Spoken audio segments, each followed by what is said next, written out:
नमस्कार।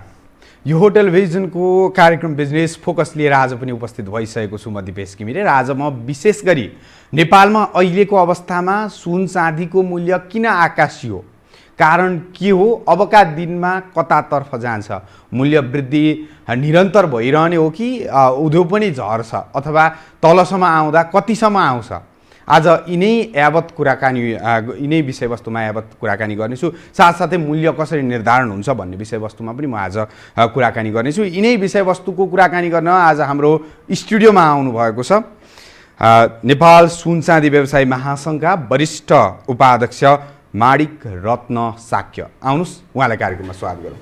स्वागत छ सर। हजुर, हस्, धन्यवाद। सुन के भएको, यो त अचम्म, नेपाली त छक्क परिरहेका छन्। निरन्तर बढेको लकडाउन छ, झन् मूल्य बढिरहेको छ, सिजन बिहाका सिजन आइरहेका छन्, जुन सुनको माग हुने बेला निरन्तर बढेको छ। के भएको यो वास्तवमा, अलिकति प्रश्न बनाइदिनु। अब सुनको यो मूल्य बढ्दाखेरि अब तपाईँ हामी सबै चाहिँ यसबाट प्रभावित भएका छौँ होइन। र सारा संसार नै, हामी नेपाली मात्रै होइन, सारा संसार नै, सारा विश्व नै यो सुनको भाउको जुन किसिमको अहिले बढाइ छ, बढिराखेको छ, त्यो बढिरहेको भाउमा एकदमै चाहिँ चलाखो भएर हेरिरहेको पनि अवस्था छ। अब हामी नेपालीहरूको सन्दर्भमा कुरा गर्दाखेरि अब जुन किसिमको यो मूल्य 1 लाख नागेर अहिले चाहिँ बढेको अवस्था हो। अब तपाईँ हामी सामान्य नेपालीहरूको लागि त यो भनेको त एकदमै हाइएस्ट होइन, सबैभन्दा हामीले चाहिँ अब कल्पना पनि नगरेको भाउमा अहिले पुगेको अवस्था चाहिँ छ। अब यसले गर्दाखेरि अब डेफिनेटली हामी नेपालीहरूको पर्चेजिङ क्यापासिटी जुन छ, क्षमता, हाम्रो चाहिँ क्रय शक्तिभन्दा बाहिर गएको अवस्था चाहिँ छ। सामान्य नेपालीले अब सुन किन्नु पऱ्यो भनेदेखि दुईचोटि विचार गर्नुपर्ने अवस्था आयो। हुन त अब हाम्रो धर्म, संस्कृति, रीतिरिवाज, हाम्रो चाहिँ जन्मदेखि मृत्युसम्म नै सुनको विभिन्न चाहिँ कारणमा उपयोग चाहिँ हुन्छ, हामीलाई चाहिन्छ सुन होइन। अब यो भाउ वृद्धिले कारणले गर्दाखेरि अब त के अवस्था आयो भने अब त्यो सबै हाम्रो संस्कारहरूमा जुन किसिमको सुन चाँदीको उपयोग हुन्छ, अब त्यो कसरी गर्ने, सुनको चाहिँ होइन जोहो गर्नलाई धेरै नै पैसा चाहिँ आवश्यक पर्ने भएकोले गर्दाखेरि अब त्यही अनुपातमा हामी नेपालीहरूको पर्चेजिङ क्यापासिटी अथवा हाम्रो आम्दानी पनि बढेको भएदेखि अब यसले खासै फरक चाहिँ पर्दैन थियो होइन। तर अब अहिले अब अल अफ सडन जुन किसिमको भाउ बढेको छ, त्यसले नेपालको सुन चाँदीको बजारलाई ठप्पै बनाइदिएको छ। कारण चाहिँ के हो त? यो खासै चाहिँ सुनको मूल्य अहिले बढ्नै पर्ने कारण चाहिँ के थियो? यस्तो तपाईँको लकडाउनको बिचमा त मूल्य निर्धारण पनि भएन, एकैचोटि 10,000 भन्दा बढीले बढेर मूल्य निर्धारण भएको छ, त्यसपछि निरन्तर बढिरहेको छ। 1 लाख भन्दा उकालो लागिसक्यो, अझै बढ्ने क्रममा छ, निरन्तर बढिरहेको छ। कारण चाहिँ के हो तपाईँको नजरमा? हजुर, यसमा विभिन्न कारणहरू छ। एउटा अन्तर्राष्ट्रिय कारणहरू छ। हजुर हजुर, केही चाहिँ हाम्रो नेपालकै पनि राष्ट्रिय कारणहरू पनि छन् होइन। अब पहिला अन्तर्राष्ट्रिय कारणतिर जाउँ। अन्तर्राष्ट्रिय कारणमा के छ भने अहिले सम्पूर्ण विश्वमा नै होइन एउटा जुन किसिमको यो कोरोनाको महामारीको कारणले गर्दाखेरि जुन एउटा स्लो डाउन आएको छ अर्थतन्त्रमा होइन, विभिन्न देशहरूको विभिन्न किसिमको समाचारहरू हामी सुन्छौँ। अब सबै उद्योग व्यवसाय होइन, व्यापारहरू सबै चाहिँ अलिकति चाहिँ लकडाउनको कारणले गर्दाखेरि सबै चाहिँ एकदम साँगुरिएर गएको अवस्था छ। त्यसले गर्दाखेरि जुन किसिमको व्यापारिक क्रियाकलापहरू अथवा व्यवसायको जुन एउटा ग्रोथहरू विकास हुनुपर्ने त्यो रोकिएको अवस्था छ। र अब यो विभिन्न किसिमको जुन IMFदेखि विभिन्न इन्टरनेसनल चाहिँ निकायहरूले के भनेको छ भने यो आउँदो वर्ष चाहिँ हामी नेगेटिभ ग्रोथमा जान्छौँ। संसारको ग्रोथ अरू बेला पोजिटिभमा 2%, 3%, 5% जान्थ्यो भनेदेखि यो वर्ष चाहिँ हामी नेगेटिभ ग्रोथमा जान्छौँ। हाम्रो विकास क्रम चाहिँ माइनसमा जानेछ, घट्नेछ, बढ्ने छैन। त्यसले गर्दाखेरि जुन किसिमको आर्थिक गतिविधिहरू एकदमै सङ्कुचन हुनेछ, सेयर मार्केटहरू घट्नेछन्, व्यवसाय व्यापार होइन साँगुरिनेछन्, मान्छेको रोजगारी चाहिँ गुम्नेछ होइन, आम्दानी घट्नेछ। त्यो कारणले गर्दाखेरि अब मान्छेको जुन लगानी अथवा सम्पत्तिको जुन चाहिँ हुन्छ नि होइन, सुनलाई एउटा सम्पत्तिको एउटा पर्यायको रूपमा मानिन्छ। हजारौँ वर्षदेखि सुनलाई चाहिँ एकदमै सुरक्षित लगानी अथवा सम्पत्तिको एउटा स्वरूपको रूपमा मान्छ। यो कहिले पनि नाश नहुने होइन, कहिले पनि सधैँ चाहिँ आफूसँग रहने एकदमै चाहिँ आकर्षणको केन्द्रको रूपमा सम्पत्तिको रूपमा राखिराखेको हाम्रो चलन पनि छ। त्यसले गर्दाखेरि जुन किसिमको यो आकर्षण चाहिँ अहिले सुनमा आएको छ, किन भन्दाखेरि यो एकदमै सेफ हेभन इन्भेस्टमेन्ट भनेर भन्छ। स्टोर अफ भ्यालु जुन पैसा अथवा मूल्यको जुन चाहिँ भ्यालु बचाउनको लागि होइन। अब सपोज पहिला हामीले चाहिँ अब 1000 रुपियाँमा किनेको सेयर अब चाहिँ 200 रुपियाँमा झर्ने अवस्था आयो भन्दाखेरि त्यो हामी त सेयर त राख्दैनौँ नि होइन। त्यो सेयर बेचेर त्यसबाट आउने पैसाले सकेसम्म सुनै किनेर राखौँ। सुन चाहिँ के घट्दैन भन्ने, एटलिस्ट घट्दैन, बढ्ने आफ्नो ठाउँमा छ, घट्दैन भन्ने हिसाबले चाहिँ भनेपछि अन्य व्यापार व्यवसाय, सेयर बजार सबैका लगानीकर्ता सुनमा डाइभर्ट भएका हुन्। अब सबै त भन्न मिल्दैन होइन सेयर मार्केटमा लगानी गर्ने अथवा अरू विभिन्न उद्योग धन्दाहरू गर्ने व्यवसाय गर्नेहरूको आफ्नो आफ्नो व्यवसाय व्यापार त छँदै नै छ, सबै नै जिरो गरेर लिएर आएर चाहिँ सुनमा ल्याउने भन्ने कुरा त होइन। तर अहिले अधिकांश लगानीकर्ताहरू जसले पहिला सुनमा लगानी गरेका थिएनन् उनीहरूले आफ्नो पोर्टफोलियोको केही अंश अब सुनमा पनि राख्नुपर्छ भनेर, जस्तो अब त्यहाँ त अब सयौँ अब millions of dollars billions of डलर्सको चाहिँ इन्भेस्टमेन्टहरू गरिराख्नेहरू हुन्छन् नेपालमा होइन, बाहिर विदेशको अन्तर्राष्ट्रको कुरा गर्दाखेरि। अब उहाँहरूको जुन लगानी गर्ने संस्थाहरू हुन्छ, उनीहरूको कम्पनीहरू हुन्छ, विभिन्न किसिमको चाहिँ फन्ड्सहरू हुन्छ, त्यो उनीहरूले आफ्नो लगानीको केही मात्रै सानो सानो अंश मात्रै ल्याएर सुनमा छोडिदिँदाखेरि पनि त्यो अरबौँ रुपियाँ अरबौँ डलरको जान्छ होइन। त्यो उनीहरूको त्यो अरबौँ डलरको इन्भेस्टमेन्ट पनि सुनमा आएकै हो। त्यसले गर्दाखेरि पनि सुनको डिमान्ड बढ्यो होइन, त्यसले गर्दाखेरि भाउ बढेको अवस्था छ। यो कोरोनाको कारणले गर्दाखेरि मान्छेले एउटा सेफ इन्भेस्टमेन्टको अन्य कुराहरू के छन् जुन अहिलेको भाउ बढ्नु? अर्को चाहिँ यो सुनको कुरा गर्दाखेरि अहिले संसारको सबैभन्दा ठुलो सुनको रिजर्भ भएको र सुनको कारोबार हुने देश भनेको अमेरिका, महादेश भनौँ न होइन।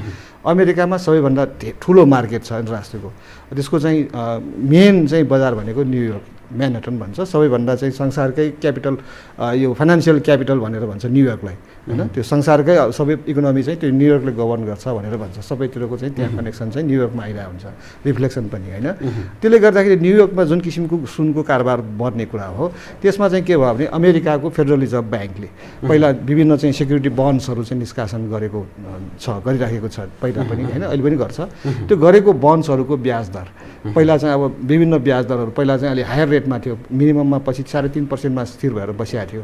त्यो 3.5%को ब्याज दर चाहिँ क्रमशः घट्दै ल्याएर अब अस्ति रिसेन्टली चाहिँ यो 0.25%मा सीमित गरेको छ र अब त्यो अझै पनि घट्न सक्ने अवस्था चाहिँ देखिन्छ, किनभने अमेरिकामा जुन यो कोरोनाको महामारीले गर्दाखेरि हजारौँ मान्छे मरिसकेको छ, लाखौँ भनौँ न हजुर होइन, 1 लाखभन्दा बढी मान्छे मरिसकेको छ र त्यहाँको इकोनोमी एकदमै डामाडोल भएको अवस्था छ र मन्दीको ठुलो चाहिँ महामन्दी आउने भन्ने कुरा चाहिँ त्यहाँ प्रेडिक्सनहरू भइरहेको छ। र त्यसलाई चाहिँ सामना गर्नको लागि, त्यो इकोनोमीलाई बचाउनको लागि अहिले अमेरिकन चाहिँ जुन इकोनोमिस्टहरू, फेडरल रिजर्भ ब्याङ्कदेखि अमेरिकन गभर्मेन्टले के गरेको छ भने अस्तिको महिनासम्म त $1200 चाहिँ हरेक नागरिकको खातामा ब्याङ्कमा उनीहरूले इन्जेक्ट गरेर खर्च गरेर इकोनोमी चलायमान बनाऊ र आफ्नो चाहिँ मतलब जुन किसिमको अहिलेको यो समस्या छ त्यसलाई चाहिँ तार भन्ने किसिमको त्यो स्टिमुलसको रूपमा उनीहरूले दिएको थियो।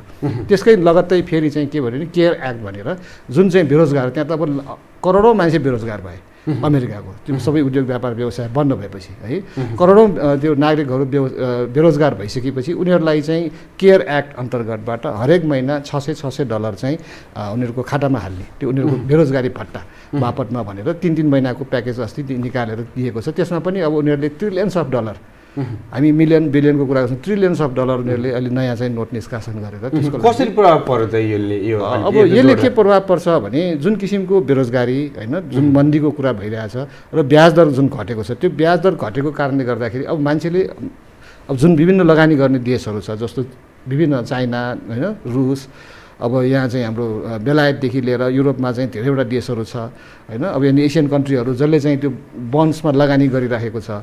अमेरिकाको चाहिँ सिक्युरिटी उनीहरूले चाहिँ दिइरहेको जुन एउटा चाहिँ के भन्छ त्यसलाई प्रमिसको आधारमा त्यो डेब्ट किनिराखेको हो नि उनीहरूले होइन, त्यसलाई चाहिँ फेरि सुरक्षित लगानीको रूपमा पनि मानिन्थ्यो। अमेरिकाले चाहिँ प्रमिस गरेको छ, उनीहरूले त्यसलाई ग्यारेन्टी गरेर निकालिराखेका बन्ड्सहरू हो। त्यस कारणले गर्दा त्यो प्रमिसरी जुन चाहिँ सिक्युरिटी बन्ड्सहरू हो त्यसमा लगानी गर्ने मान्छेहरूले अब 0.25%मा र अब निकट भविष्यमा हुनसक्छ है, अब त्यो पहिलाको चाहिँ जुन फेडरल रिजर्भ ब्याङ्कको एलन ग्रिन्सपान भन्ने सबैभन्दा धेरै फेडरल रिजर्भ ब्याङ्कको चेयरम्यान बन्ने मान्छे, उसले एकचोटि इन्टरभ्यू दिँदाखेरि के भनेको थियो भने अहिलेको जुन टर्माइल चाहिँ तपाईँले इकोनोमीमा देख्नुहुन्छ यो अवस्थामा तपाईँ चाहिँ फेडरल रिजर्भको अहिलेको चेयरम्यान तपाईँ हुनुहुन्थ्यो भनेदेखि के गर्नुहुन्छ भनेर सोधेको थियो क्या। उनले यस्तो टर्माइलको अवस्था भइसक्यो, अमेरिकन इकोनोमी यति डामाडोल भइसक्यो, यस्तो बन्ड्सहरू चाहिँ घट्दै आएर अहिले 0.25%मा आइसक्यो होइन, तपाईँ के गर्नुहुन्थ्यो त्यो अवस्थामा भन्दाखेरि उनले के भने म रिजाइन गर्थेँ अरे, अरू उपाय छैन त्यसमा, म रिजाइन गर्थेँ भनेर भनेको छ। भनेपछि त्यस्तो किसिमको एकदम खतरनाक सिचुएसनमा अमेरिका छ र अमेरिकाको प्रभाव चाहिँ जुन चाहिँ छ त्यो वर्ल्ड इकोनोमीको जुन चाहिँ एउटा मेन चाहिँ मियोको रूपमा डलर छ, त्यो एउटा चाहिँ वर्ल्ड करेन्सी भनेर भन्छ, रिजर्भ करेन्सी, सबै देशले त्यसलाई मान्छ होइन। हामी व्यापारहरू त्यसैबाट गर्छौँ। मैले अघि तपाईँलाई भन्दै थिएँ हामीले नेपालमा गर्ने चाहिँ क्रेडिट कार्ड मार्फतको एउटा कारोबार जुन चाहिँ हामी भिसा अथवा मास्टर कार्ड अथवा चाहिँ होइन त्यो क्रेडिटबाट चाहिँ जुन चल्ने हो त्यो कार्ड मार्फत गरेको एउटा कार्ड यहाँ स्वाइप भयो भने यसको पेमेन्ट गर्नको लागि पहिला यहाँबाट नेपालबाट सिङ्गापुरमा पैसा जान्छ, सिङ्गापुरबाट न्युयोर्कमा जान्छ, न्युयोर्कबाट बल्ल फेरि घुमेर नेपालमा आउँछ र हाम्रो हातमा आफ्नो भनेपछि तपाईँको अमेरिकाको व्यापार व्यवसाय जुन गतिले ओह्रालो लाग्यो यसको असर सुन बजारमा देखियो र निरन्तर सुनको भाउ बढ्दैछ। नेपालमा चाहिँ कसरी मूल्य निर्धारण हुन्छ यो खास सुनको मूल्य निर्धारण चाहिँ तपाईँहरूले विदेशी मूल्य हेरेर प्रति आउन्सका आधारमा मूल्य वृद्धि भइरहेको 2000 भन्दा बढी भइसकेको छ त्यसलाई हेरेर गर्नुहुन्छ अथवा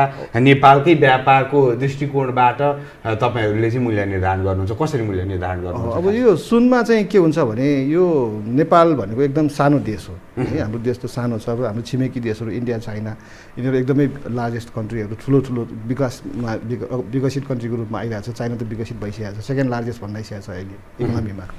त्यसले इन्डिया पनि अब त्यसलाई चाहिँ अगाडि होइन त्यो प्रतिस्पर्धा गर्दैछ। अन्तर्राष्ट्रमा जुन किसिमको सुनको मूल्य निर्धारण भयो भने चाहे त्यो अमेरिकामा होस्, चाहे युरोपमा होस्, चाहे एसियामा होस् होइन, जुनसुकै ठाउँमा पनि त्यो मूल्य निर्धारण भएको त्यसको रिफ्लेक्सन चाहिँ सबै ठाउँमा पर्छ।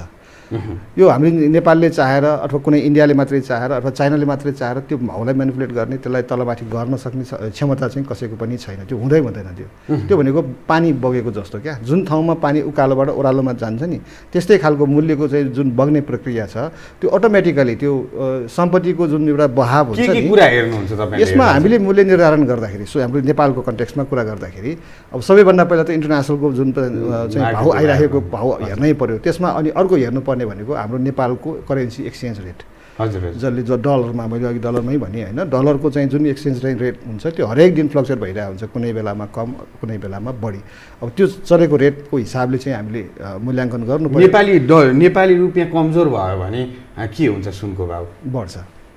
हजुर, नेपाली अलिकति स्ट्रङ भयो भने बिस्तारै घट्छ। हजुर, अहिले 100 बढी भएका कारणले पनि त्यसले पनि असर गरेको। त्यो हाम्रो राष्ट्रिय कारणमा पर्यो। हजुर होइन, अब यहाँ फेरि चाहिँ के पनि छ भने हाम्रो राष्ट्रिय कारण भन्दा भने अन्तर्राष्ट्रमा पनि जोडिन्छ क्या। मैले अघि अन्तर्राष्ट्रकै कुरा गर्दै थिएँ, कोरोनाको कुरा भयो होइन, अब अमेरिकाको मन्दीको कुरा भयो, फेडरल रिजर्भ ब्याङ्कले ब्याज दर घटाएको कुरा भयो। अर्को कुरा चाहिँ के छ भने अहिले यो कोरोनाकै कारणले गर्दाखेरि जुन किसिमको सुनको उत्पादन उत्खनन माइन्सहरूबाट हुन्छ होइन, अब त्यो कोरोना लागेर पनि हो होइन, अब यसमा जुन किसिमको वातावरणमा काम गर्न नसक्ने अवस्था पनि भयो र नेचुरली पनि यो सुनको जुन किसिमको उत्पादनहरू भइराखेको थियो त्यो चाहिँ क्रमशः घट्दो अवस्थामा थियो क्या 2-3 वर्ष अगाडिदेखि। किनभने नेचरमा पनि जति सुन छ त्यो त उत्खनन गरेर भ्याइयो होइन, निकालिसकेको छ र जति खानेहरू बाँकी छ त्यसबाट उत्खनन गर्दा गर्दै पनि पहिलाको क्वान्टिटी चाहिँ आइराखेको थिएन होइन। त्यहाँ चाहिँ धेरै टन 100औं टन सुन चाहिँ कम आइराखेको अवस्था थियो होइन। त्यसले गर्दाखेरि जुन किसिमको उत्पादन कम हुँदै गइरहेको एउटा पाटो, त्यसमाथि अहिलेको सिचुएसनमा उत्पादन नै पनि बन्द भयो, खानेहरू नै चल्न सक्ने अवस्था भएन, काम गर्ने मान्छेहरू गएनन् त्यहाँ काम गर्न, खानेहरू बन्द भए। त्यो बन्द भएपछि त्यसको उत्पादन भएन, उत्पादन नहुँदाखेरि यता बजारमा डिमान्ड बढ्नु, यता उत्पादन पनि नहुनु, सप्लाई पनि रोकिनु, त्यसले गर्दा झनै चाहिँ त्यसको मूल्यमा चाहिँ प्रभाव देखिएको छ होइन। वास्तवमा अलिकति यसमा जोड्न चाहे, यसमै म अहिले मूल्यकै विषयवस्तुमै आउँछु, तर वास्तवमा यो सुनको आयु चाहिँ कति हुन्छ? वास्तवमा उत्पादन पनि भइरहेको हुन्छ, बजारमा पनि गइरहेको हुन्छ, अलिकति आम नागरिकलाई बुझाइदिनु न खास यसको आयु चाहिँ के हो? सुन चाहिँ त्यसको आयु अविनाशी धातु भनेर चिनिन्छ होइन। आयु भनेको एकदम इन्फिनिट। हामी तपाईँ नाश भएर खरानी भएर जान्छौँ होइन, सुन कहिले पनि खरानी हुँदैन। सुनलाई आगोले खाँदैन, पानीले खाँदैन, खियाले खाँदैन, कुनै पनि अरू रसायनसँग उसले प्रतिक्रिया गर्दैन, घामले पनि हुँदैन, माटोमै राखे पनि केही गर्दैन, त्यसले कुनै चिजसँग रियाक्सन गर्दैन।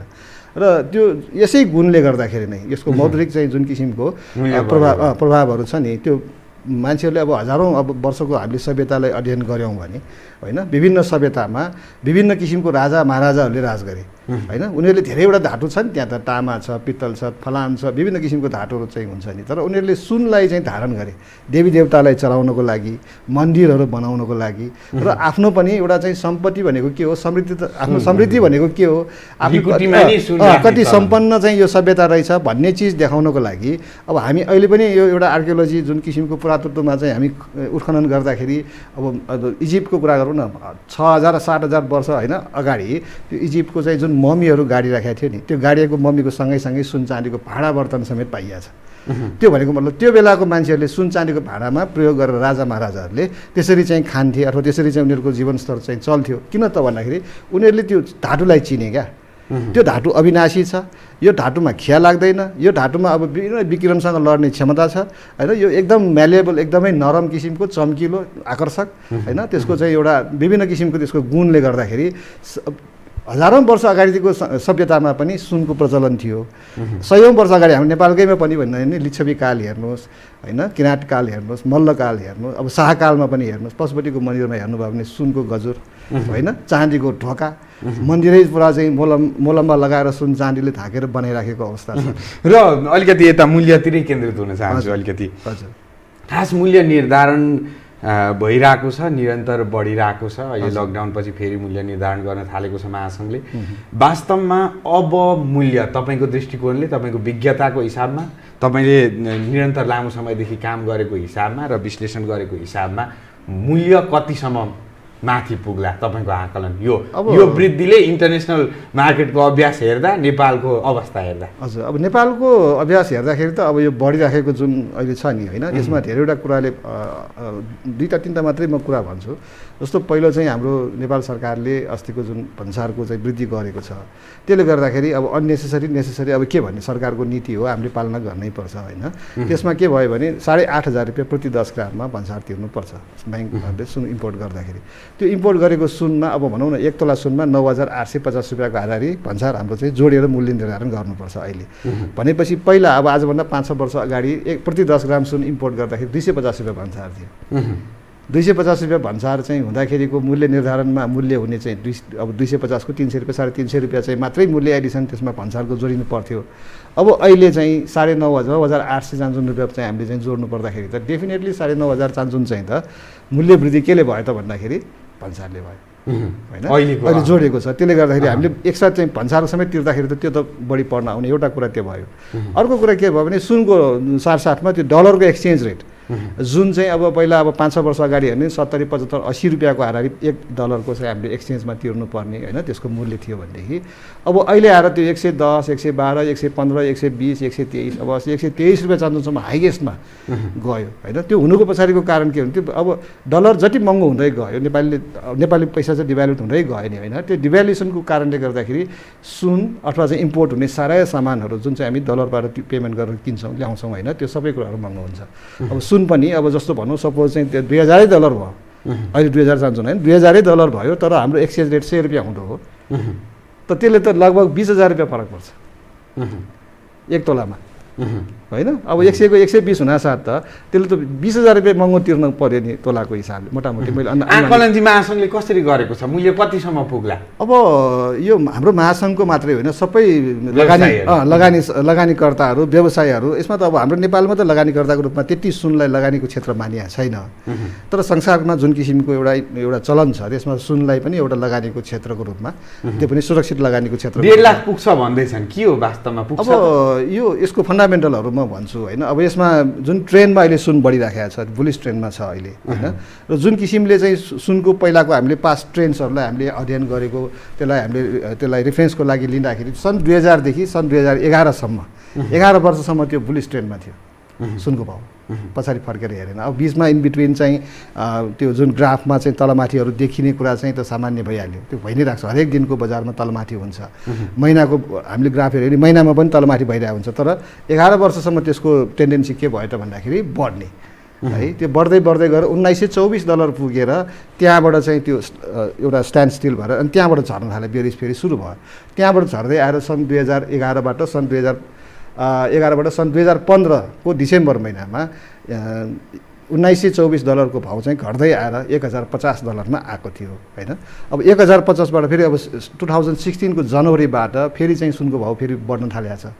अहिले हामीले हेऱ्यौँ भने अब त्यो ट्रेन्ड जुन छ 16 to 20 होइन, अहिले 4 वर्षको छ, बढिराखेकै छ। र यो नियर अब अहिले चाहिँ रिसेन्टली 2019 र 2020 को बिचमा मात्रै हेर्ने हो भने लगभग 40% भन्दा बढी सुनको भाउ बढिसकेको छ यो 1 वर्षमा है। यो भनेको एकदमै बढ्ने सङ्केत छ। अब यसमा फन्डामेन्टल एकदमै स्ट्रङ छ। मैले अघि पनि भने विभिन्न किसिमको जुन अहिले सिनारीहरू, जुन किसिमको अझ मैले एउटा कुरा तपाईँलाई भन्नै बिर्सेछु, रिजर्भ ब्याङ्क्सहरूले अहिले जुन हाम्रो नेपालको रिजर्भ ब्याङ्क भन्दाखेरि हामी नेपाल राष्ट्र ब्याङ्क सम्झन्छौँ होइन।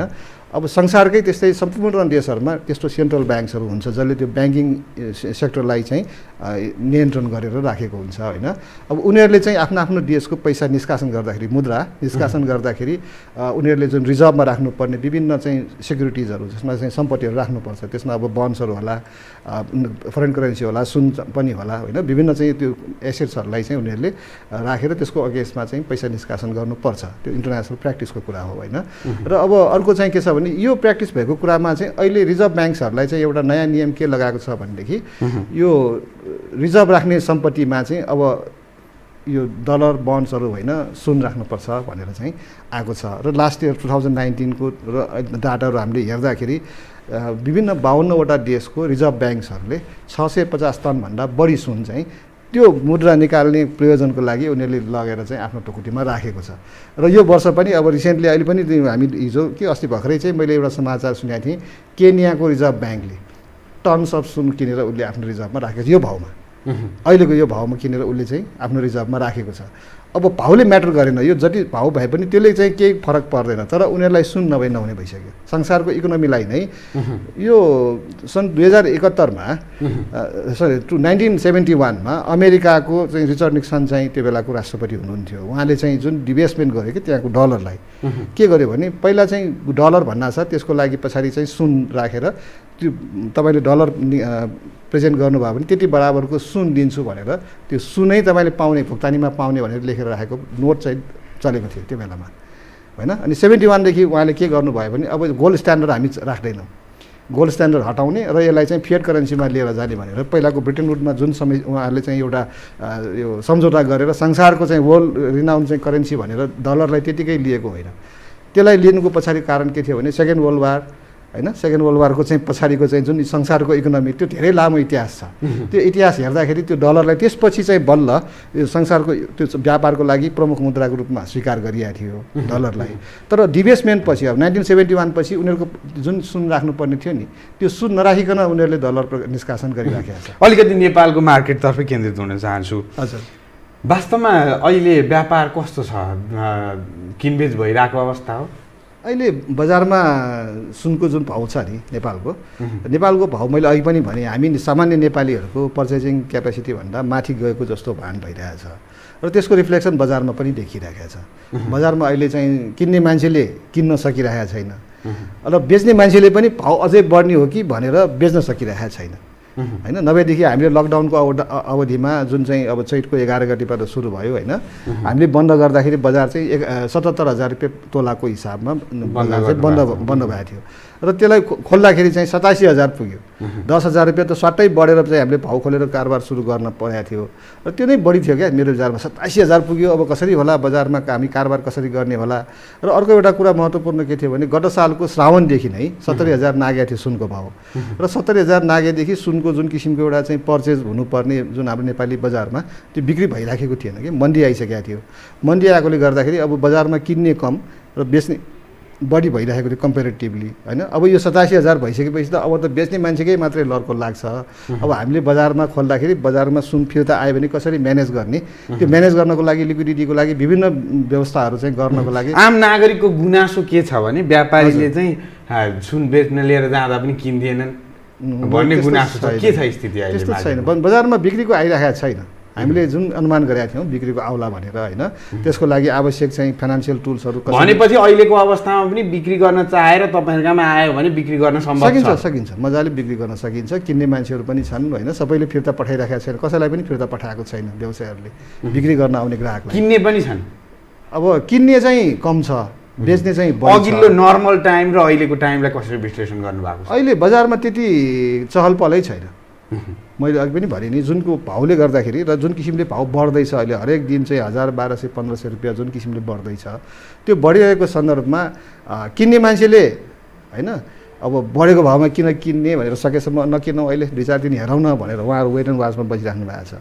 बेच्ने मान्छेले पनि यो अझै बढ्छ, बढिसकेपछि फेरि किन अहिले बेच्ने होइन अझै बढोस् अनि बेचौँला भन्ने किसिमले त्यो बजारलाई वेट एन्ड वाच त्यो वेट एन्ड सी गरेर उनीहरू चाहिँ पर्खेर नर्मल टाइममा लगभग 40-50 किलो बिक्री हुन्छ भन्ने सुन्नमा आएको थियो। अहिले कति? अहिले त कारोबारै छैन। मैले भने नि एकदमै न्यून त्यो 1-2-4 किलो त्यस्तो मात्रै होला, खासै छैन, कारोबारै छैन। 2-4 किलो पनि मात्रै छैन, त्यो पनि छैन। अब फुटफलै छैन। ग्राहक मतलब पसल हामी खोलेर बस्दाखेरि जुन किसिमको मान्छेहरू ग्राहकहरू आउनुहुन्छ जानुहुन्छ नि त्यो फुटफलै छैन। त्यसमा एक त चाहिँ अब कोरोनाको पनि कारण होला, डर लागिराखि स्वास्थ्यमा खतरा हुँदै किन चाहिँ हामी सुन किन्न जाने भन्ने पनि होला।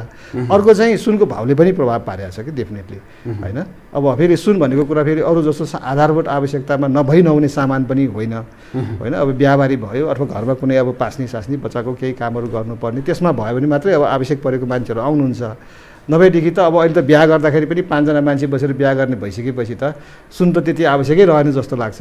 मतलब उपयोगिता उपभोग गर्ने कम भयो। नभएदेखि एउटा घरमा विवाहको कार्यक्रम भयो भनेदेखि सारा नाटकगोटामा होइन त्यो विवाहको चाहिँ लहर चल्थ्यो होइन। होला फलानाको बिहा चाहिँ जानुपर्छ भनेपछि सबैको त्यहाँ परिवारको मान्छेहरूलाई गहना चाहियो, लुगाफाटा चाहियो, कपडा होइन, कस्मेटिक्स चाहियो, त्यही अनुसारको तामझाम सबै चाहिँ व्यवस्था गर्नुपर्ने हुन्थ्यो। तर अब त्यो 5 जना बसेर 6 जना बसेर बिहाबारी सकाउने होइन। अब त्यो जुन किसिमको जमघटहरू पनि गर्न नपर्ने भइसकेपछि त गहना पनि चाहिएन, लुगाफाटा पनि चाहिएन। अब जुन किसिमको व्यापारिक गतिविधिहरू त्यसबाट सृजना हुन्थ्यो नि, यो गतिविधि ठ्याप्पै भएपछि व्यापार तपाईँको किनबेचै बन्द भइसकेपछि व्यापारलाई कसरी जोगाउने पक्षमा हुनुहुन्छ? अब यो चाहिँ एकदम गम्भीर प्रश्न छ। यो तपाईँले सोध्नुभएको प्रश्नप्रति हामी सबै चिन्तित छौँ हेर्नुहोस्। किनभने नेपालभरिमा अहिले हाम्रो 22-23 हजारभन्दा बढी व्यवसायीहरूले सुनको व्यवसाय गरी आफ्नो जीविका चलाइराखेका हो र उनीहरूको सबै चाहिँ एकदमै ठुलो क्यापेसिटीको क्यापिटल अथवा पुँजी राखेर होइन त्यसरी गरिराखेका व्यवसायहरू होइन। आफ्नो हातमा भएको क्षमता सिपलाई होइन प्रयोग गरेर आपसी एउटा चाहिँ घरेलु उद्योगको रूपमा घरमै बसेर आफ्नो दोकान चलाएर गरिराखेका व्यवसाय हो। र अहिलेको जुन सिनारियो अहिले देखिएको छ नि त्यो सिनारियोले चाहिँ अब धेरै व्यवसायहरूले कामै छोड्नुपर्ने, किन कामै छैन होइन। त्यसको बजारै अहिले चाहिँ एकदमै ठप्प भएपछि त्यो मैले गत सालको श्रावणदेखिको कुरा गरेँ, त्यो श्रावणदेखि मङ्सिरसम्मको बिचमा है अब त्यसमा तीज आयो, दसैँ तिहार आयो, बिहाकै मङ्सिर महिनाको लगनहरू आयो, कामै थिएन। किनभने 70,000 नागेको थियो सुनको भाउ होइन। अब फागुनमा पुग्दाखेरि त 82,500 पुगेको थियो। त्यहाँबाट फेरि घटेर चाहिँ चैतमा आउँदाखेरि चाहिँ 77,000मा झरेको भनेपछि त्यो हाइएस्ट पोइन्ट जुन मूल्यको चाहिँ त्यसमा गइसकेपछि एउटा चाहिँ चाम चाहिँ घट्दो रहेछ अथवा चाहेर पनि मान्छेले किन्न नसक्ने अवस्था आउँदो रहेछ हो कि जस्तो लाग्छ क्या मलाई। त्यो अवस्था नै आएको हो कि जस्तो सेचुरेसन भन्छ नि, एकदम पिकमा पुगेपछि अब हामीले व्यवसायहरूको जुन चाहिँ यो फिर्ता आउँदाखेरिको क्यास म्यानेजमेन्ट, किनभने सीमित पुँजीबाट दोकानहरू सञ्चालन भइरहेको हुन्छ, एकैपटकमा धेरै सुन बिक्री गर्न आयो भने उहाँहरूले त्यो क्यास लिक्विडिटी म्यानेज गर्नको लागि गाह्रो हुन्छ। र त्यसको लागि विकल्पमा के गर्न सकिन्छ होइन, फाइनेन्सियल चाहिँ सपोर्टको लागि त्यस्तो व्यवस्थाहरू गर्नको लागि हामीले महासङ्घले पहल गरेका छ होइन। त्यसको विभिन्न चाहिँ त्यसको पोलिसीहरू बनाएर सबै देशभरिको व्यवसायहरूलाई हामीले सर्कुलेट पनि गरिसकेका छौँ त्यसको कारणले। तर व्यवसायको जुन अहिलेको यो सङ्कट नै लाग्न पर्ने चाहिँ जुन अहिले अवस्था आएको छ त्यसको लागि के गर्ने भन्ने कुरामा महासङ्घले अहिले केही गर्न सक्ने अवस्थै छैन। यो चाहिँ एकदमै हाम्रो काबुभन्दा बाहिरको परिस्थिति। अब विभिन्न चिजको रिस्क हुन्छ क्या व्यवसायमा, धेरैवटा चिजको रिस्क चाहिँ फ्याक्टरहरू हुन्छ। यो फ्याक्टर चाहिँ सबैभन्दा अहिले महत्त्वपूर्ण रूपमा अगाडि आएको छ, व्यवसाय नै सङ्कटमा पर्ने गरेर ठुलो रिस्कको रूपमा छ। र हामी कार्यक्रमको अन्त्यतिर आइपुगिसकेका छौँ। हाम्रो स्टुडियोसम्म आएर अमूल्य विचारहरू राखिदिनु भयो, हाम चासोका विषयहरूको लागि चिरफार गरिदिनु, यहाँलाई धेरै धेरै धन्यवाद। नेपाल सुनचाँदी व्यवसायी महासङ्घको तर्फबाट मलाई तपाईँले केही शब्दहरू यही सुनचाँदीको समसामयिक विषयमा राख्ने मौका दिनुभयो।